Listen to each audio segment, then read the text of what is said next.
Eh bien, merci beaucoup. Quand nous organisions ce colloque, j'avais une intuition, quelques convictions.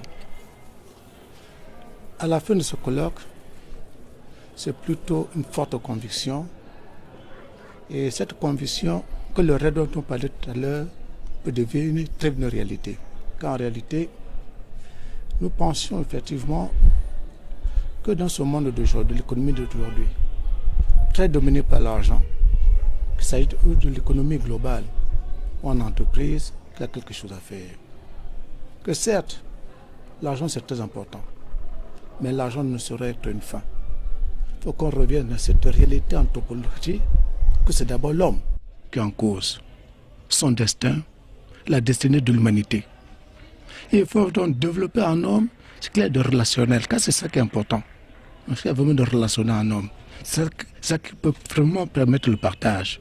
Sans cette relation en homme, on ne peut pas saisir cela. Remarquez, même dès la naissance, vos parents vous aiment gratuitement. Notre humanité signifie quelque chose de plus important, de transcendantal, et bien qui nous élève et nous tend, si on peut le dire, vers cette relation infinie.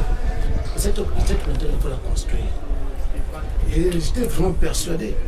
Certes, il faudra toujours, il ne s'agit pas de balayer le capitalisme, c'est impossible. Alors, en tout cas, c'est ma conviction.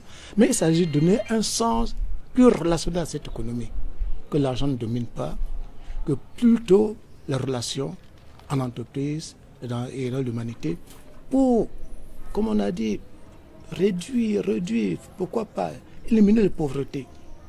Pourquoi en entreprise, tout le monde se sent vraiment à l'aise, satisfaction, au niveau de l'entreprise, sorte de vie sociale, mais en même temps peut-être pour aller plus loin dans cette relation que cette entreprise peut rayonner autour de soi.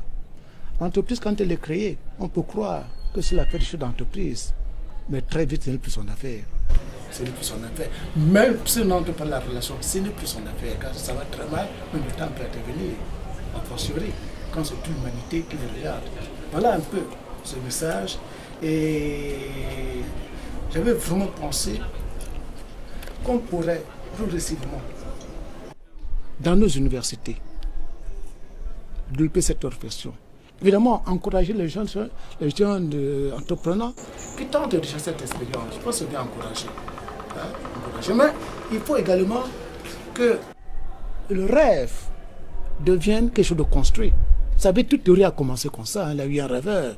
Karl Marx, il a eu Adam Smith, ce sont des rêveurs. Mais après, on a construit.